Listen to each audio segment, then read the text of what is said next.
The newest version of Android is here, and if your phone doesn't have an Apple on the back, it's bringing big changes to the way you use it.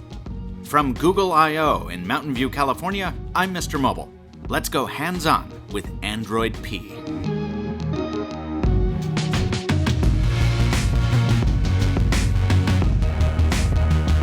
If you've been following along on the Mr. Mobile Instagram channel, you'll know I've been taking photos around the Google campus this week with an all-new Pixel 2.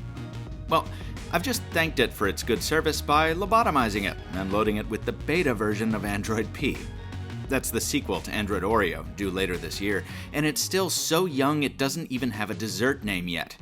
Personally, I'm holding out for Pepperidge Farm, but I think Michael Josh probably has me beat with his bet here. Anyway, the point is, this is not yet ready for prime time, but it is ready to show off a new interface. If you want to do this with your own smartphone, I'll link you to the options at the end of this video. The reason Android P has me so jazzed is this. It's the first time the platform has fully embraced gestures.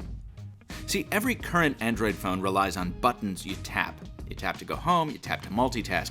It's a proven interface, it's one we're used to, but it's also one that can't help seeming crude once you've tried something like the iPhone X, or the older BlackBerry and Palm phones that phone is based on. When it's done well, it's almost like dancing with the software instead of poking at it. I know, nerd alert, but it's true. These little details are super important.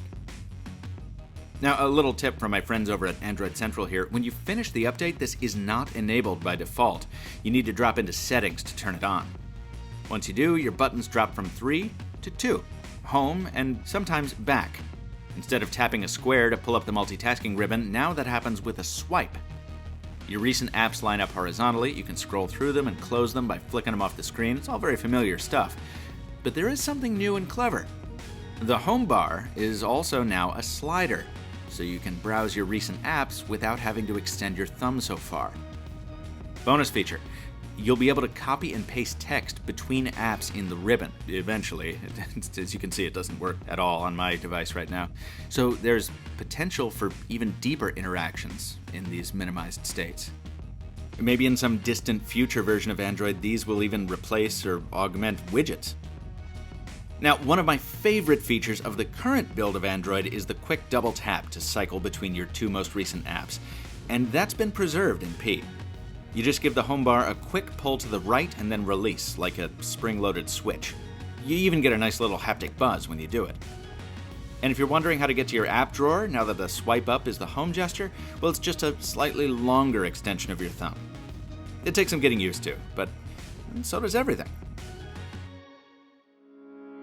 Elsewhere, there are the usual rethinkings, cosmetic details like the way the alerts pop up on the always-on display. The location of the clock is different. There's more color overall, and gentler rounded corners, quick replies directly from notifications, which are only these three for now, and also the volume controls have been completely rethought.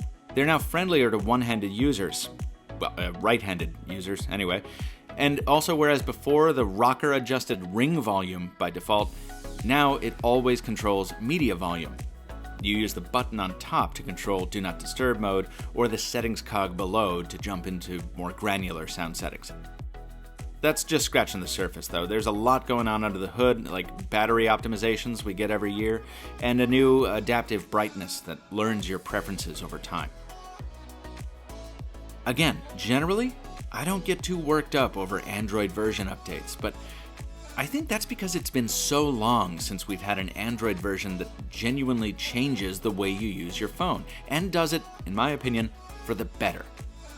I've been waiting for a platform as fluid as webOS since Palm died in 2011, and while it's too early to say yet whether Android P is that platform, well, it's nice that it's no longer just Apple trying to recreate it. To try this on your phone, visit the Android Central link in the description below. There's a how-to there with a step-by-step guide, and stay tuned for much more from Google I/O 2018 on my Instagram feed at @TheMrMobile. This video was brought to you by Thrifter. Thrifter is a new way to save money on everything from gadgets to home goods by shopping based on value and not hype. Check out the latest deals at thrifter.com and tell them Mr. Mobile sent you. You folks who stick around to the end are still the best, and you get the explanation for my weird-sounding voice. Yep, I'm still on the road, still in California, still at Google I/O, so I'm still using my Rode mic. That's a Zoom H2n. Not getting paid to talk about it, just telling you what it is, because it's a pretty cool mic. Also, I'm talking into a pile of pillows on a hotel bed while kneeling on the floor. Don't ever tell me this career is not glamorous. Love every minute of it, though. Until next time, thanks for watching, and stay mobile, my friends.